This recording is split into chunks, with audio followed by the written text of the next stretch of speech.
President Cyril Ramaphosa named Tito Mboweni as new finance minister yesterday afternoon. For more on this, I'm joined in studio by Duma, Gqubule and Sipho, Pityana, and from our Cape Town studio, Dr. Janice George. Thanks so much all for your time. The markets are reacting very well to Tito Mboweni's announcement, but Duma, you don't seem to agree.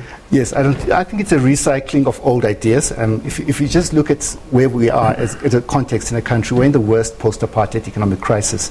Unemployment has increased by 3 million people since the global financial crisis. We are now sitting at 9.6 million unemployed people, and the unemployment rate for black Africans is about 41%, and in the Eastern Cape, where some of my family come from, it's 46%. We've got 30 million people living in poverty, more than 50% of our population. We are the most unequal country in the world. Our economy hasn't performed for the past decade. We've had a lost decade in terms of economic development, and also per capita, it has been increasing by it's been increased by 0.3% a year.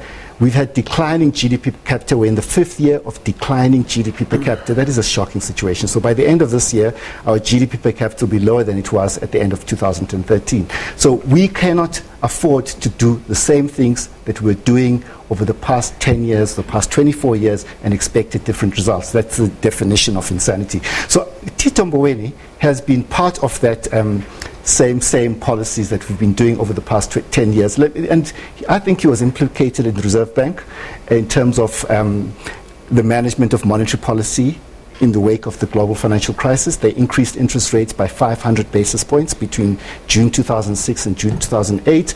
And half of those increases happened after the start of the global financial crisis. We had a recession the next year, 1.5% collapse in GDP, and we lost 1 million jobs. And that was mostly related to the domestic economy. Okay. Yes, yeah.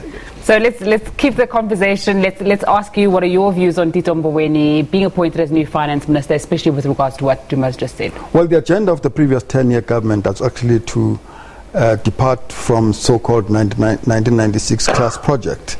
So the idea that there's been a consistent set of policies since 1994 is a complete misconception and misrepresentation of facts.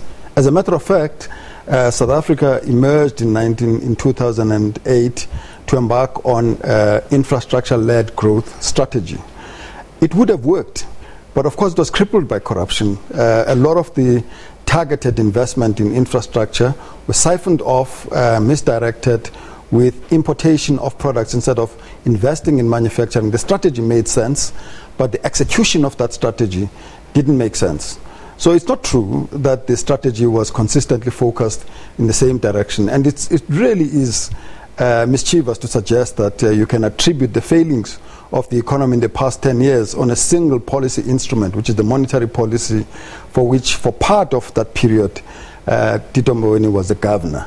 So we need to look practically at what are the key factors that accounted for the failings of the South African economy. At the time when President Duma took over, the South African economy, unlike previously, started to grow at 5.5%. There was a faster growth of the black middle class, which was part of the inclusive economic growth agenda. There was the economic fundamentals were in place, were well positioned to deal exactly with these diagnostic points that Duma is talking about. When you are in government, you can't settle for diagnosis. You must search for solutions. And we're positioned to actually grow this economy. The timing of change, with the leadership that took over with President Jacob Zuma and took an assertively different direction, is what brought us to where we are. Let's go to our Cape Town studios. Dr. Janice George is standing by. We know that in his role as the Labour Minister, he's responsible for some of the policies we even see today. Will unions be also celebrating that appointment? Yeah, look, I mean, the point is this: the president made his decision so that we can have a new finance minister. I think it's not going to help us to focus on the past. I think what we need to do as South Africa is we need to focus on what we have achieved during the Job Summit, and then we must put the building blocks together for the Investment Summit. And we must also remember that next year we're going to have an election. So it is quite important and necessary for us to really consolidate our fiscal side of our monetary policy, because there's a lot of corruption in the system. There was a lot of money that's been looted from the system. You see the state of our state-owned enterprises is really in a situation that they need bailouts. And I mean, the taxpayers are not going to be happy if the minister will come to them again to say we're going to increase VAT or we're going to increase pay as you earn. So the other areas that is open is for the social partners, business, labor, and government and community constituencies to work together to implement this particular job summit, to turn this economy around, because our future is dependent on achieving higher growth, but also the very important policy is employment creation. Because employment creation, plays a very critical role because it provides working people with an income, but employment also gives people that confidence in themselves, and that is what we want to do. Imagine if we can turn around the unemployment situation, but that will only happen if the social partners come together. It can't be dependent only on the Minister of Finance. I think all of us has to put the shoulder on the wheel and move this economy forward, because this economy has a lot of potential, but then we have to come together. Okay, Duma, one of the things that you've spoken up before is a sovereign wealth fund for South Africa. You're saying we can't do the same old things. That's something Tito Mboweni has also spoken about, obviously not in his official capacity, on his Twitter account, saying there needs to be a state bank, sovereign wealth fund, and really a radical economic transformation. Do you think those things will happen, or is Dr. George saying he's just one person, so he can't perhaps implement things like that? I'm the one who introduced the sovereign wealth fund into the public discourse, but I really don't want to talk about it now because it doesn't deal with the current situation that we're faced in. So my issue is that when Jacob Zuma became president, he inherited a recession. So it is not true what Mr. Pityana is saying, that we were growing at 5%. He arrived to find a recession on the day that he was whatever. So so our economy was in a bad situation in 2009 because of those decisions that were taken in monetary policy. So we had a counter-cyclical response after that, which made things a little bit better over the next few years. But then what happens is that the policies change again since 2014, so that we had higher interest rates and government austerity spending. And I can tell you right now, what really bothers me is that we don't have a plan to get out of the current crisis, which is declining GDP. For the first 2 quarters of the year, we are in a recession. The third quarter, who knows what's going to happen? We might be the same. But the government does not have a plan. Neither did the job summit that Mr. George is talking about have a plan to get us out of the situation. I read all 84 pages. There's not a single use of macroeconomic policy tools to get us out of the situation. Yeah. Dr. George? Yes, but a person can't come on national television and tell us that we don't have a plan, because we have the National Development Plan. We've also came up with an agreement that secured jobs, and I mean that was a serious thing that business and labor had to sort out. But then if you look at all the interventions that business and labor spent from February month till now, I think the biggest problem for South Africa is implementation. But I mean, it's not fair, if a person come on national TV and say, there's no plan, there's no nothing. I mean, we are sitting here, I'm not representing myself. I'm representing a constituency of labor. And I mean, Sipho is representing business. I mean, who does the gentleman represent? I mean, I think it's Duma as an economist, and we're just having a conversation around, obviously, the finance minister and the larger conversations around that. So I think it's okay for us to disagree and kind of bring the different voices to the fore. One of the solutions, though, to the problems that we find South Africa in is President Cyril Ramaphosa's stimulus package. Do you believe that's going to help us get out of this dire situation that we find ourselves in? Well, first of all, I do want to address the point that Duma is making, which I think is a misrepresentation of facts.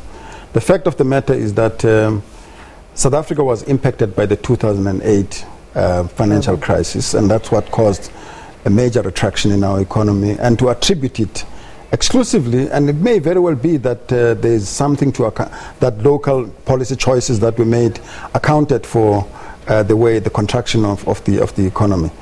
But you can't exclude the impact of the 2008 financial crisis. Secondly, a suggestion that we ever, during the Zuma period, embarked on an austerity program, it really is to accuse Zuma of something that he can't be accused of. The truth of the matter is that we had runaway expenditure during this period. You had no sense of finances, and we were spending as if there was no tomorrow. So that's why we have excessive public spending in state-owned entities and in government departments. And that's why we're having a serious debt crisis at the moment. And now we are faced with the same problem that we were faced with when we assumed power in 1994 and 1996. We thought that we would embark on a Keynesian-type demand-led growth strategy, and we found that the coffers of the state were empty. President Ramaphosa is facing a similar situation in that the state is in a very difficult situation. We have serious fiscal constraints. And that's what is going to confront the new finance minister. How do you deal with that situation? Firstly, let me state a matter of fact. What the president released was not a fiscal stimulus, was not a stimulus of any sort. And I think his own party at the last meeting agreed that it wasn't a stimulus, and the people in the people in the presidency agree that it's not a stimulus. So let's not call it a stimulus when it's not a stimulus. That's the first point. Now, the second point I want to make is that there wasn't runaway spending. It is clear if you read the budget review, and Mr. Pityana, from 2014 to now, there's been a slowdown in government spending, especially capital spending by the parastatals, by everybody. So that has contributed to the current situation. If you look at the GDP number in the second quarter, it was a big part of it was caused by the cuts in government spending directly causing the GDP fall in the second quarter, if you look correctly at the figures that came out here. So, I agree that it's not a stimulus. But it is important to actually, and I hope that the new Minister of Finance will do this, that budget has to be reprioritized to focus on those areas that would give an opportunity and a potential to stimulate the economy and would give growth of the economy a chance. Let's get a final word from Cape Town. Yeah, thank you. Look, for us, the most important issue is this. Whether we're talking about whether the announcement that government made is a stimulus, I think what is going to be important is the medium-term budget policy statement that's going to come out, that the minister will basically announce.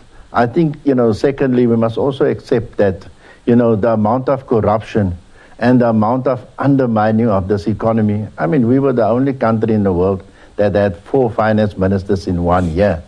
And if you had a president that was to be recalled by his own party, the damage that Jacob Zuma caused to our country, I can reflect back when we were a part of a roadshow, when we landed in London to assure rating agencies and investors, the president unilaterally decided on a bogus intelligence report that the delegation should return.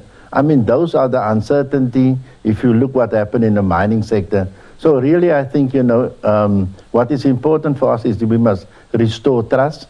We must get the social partners to work together, and we must make sure that we remove uncertainty, and we must introduce the economic reforms in state-owned companies. That's all we have time for. Thanks so much all for your time for a robust and interesting discussion on the new finance minister. It's time for a short break.